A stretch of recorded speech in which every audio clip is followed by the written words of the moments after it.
खरं तर हे सर्व उगीचच लिहावं म्हणून लिहायचं असं होतं. पण नंतर वाटलं मैत्रिणीच्या विरहात काहीतरी चमचमीत करावं, जेणेकरून त्यांनाही मजा वाटेल. पहिल्यांदाच घर सोडून बाहेर राहणारी मी, 12वी नंतर इथे राहण्याचा योग, तोही वेगवेगळ्या पद्धतीनं. एक घर म्हणून कसं सांगावं? घरात 3 ठिकाणच्या, 3 तऱ्हेच्या 3 मुली, यामध्ये गावाच्या नावातील आणि कॉलेज सोडलं तर सुरुवातीला काही साम्य नव्हतं. आता पाहू या त्रिकोणाचे 3 शिरोबिंदू कसे होते. एक होती पुस्तकात मनापासून रमणारी, मराठी व्यासंग असणारी, शॉपिंगचं वेड असलेली. दुसरी आहे FM रेडिओ कानात लावून गुणगुणणारी, घरची आठवण काढून घरी लवकर जाण्याची वाट पाहणारी, बोलण्यास कधीही न कंटाळणारी. तिसरी आहे ती सतत हसणारी, पण अगदी दिलखुलास टेन्शन घेणारी, मेकअप शेकअपची हौस असतानाही न करण्याची. प्रत्येकीच्या मनात प्रत्येकीबद्दल निर्माण झालेलं चित्र जरा जास्तच वेगळं होतं. पण हे वेगवेगळे समज, गैरसमज हळूहळू पाण्यात साखर विरघळावी तसे विरघळून एक गोड असा केमिकल बॉन्ड निर्माण झाला. आम्ही तिघींनी मिळून खूप धमाल केली, त्यात खूप काही शिकलो, पण सगळ्यात महत्त्वाचं म्हणजे ॲडजस्ट करायला शिकलो.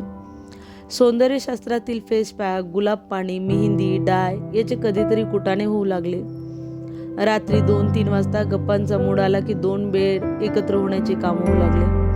मैत्रिणीला दिलेली सरप्राईज पार्टी, आजारपणात दिलेली साथ, आयुष्यात पहिल्यांदा एटीकेटी लागल्यावर नव्या जोमाने अभ्यासाला लागू याची उर्मी, झालेली भांडणं किंवा चिंतेत पडल्यावर मिळालेला मौलिक सल्ला, आणि मज्जा म्हणजे जेवणासाठी सगळ्यांची हक्काची घरं. नवीन संवाद समजले, स्वभाव समजले, त्यातून संभाषण कौशल्य वाढले, व्यवहार ज्ञान वाढले, अनेक ओळखी झाल्या, अनेक पुस्तकं वाचल्या गेली. पाठीमागच्या बेंचवर बसून गेम खेळू लागलो, लेक्चरमध्ये लक्ष न देता कविता लिहू लागलो. कधीही कुठेही जायला तयार असणारे आम्ही सगळ्याजणी, मूर्ती लहान पण कीर्ती महान असणारे बरेच जण. कवितांची वही हातात घेतली तरी गुदगुदून यायचं आणि बांध फुटायचा.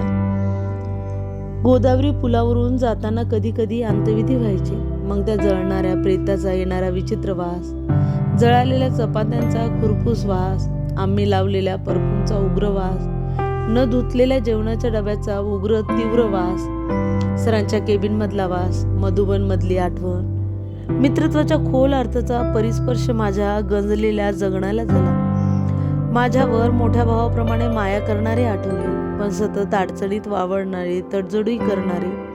पण काहीही असलं तरी आयुष्याचं एक विदारक सत्यही कळलं.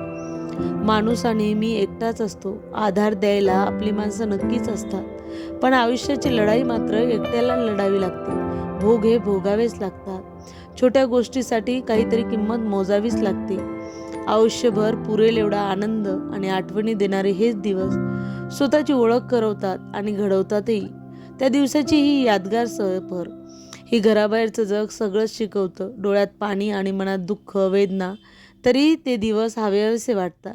त्या दिवसातील वेदना आजच्या जगण्यावर हळूवार फुंकर घालतात. आनंददायी, उत्साही सफर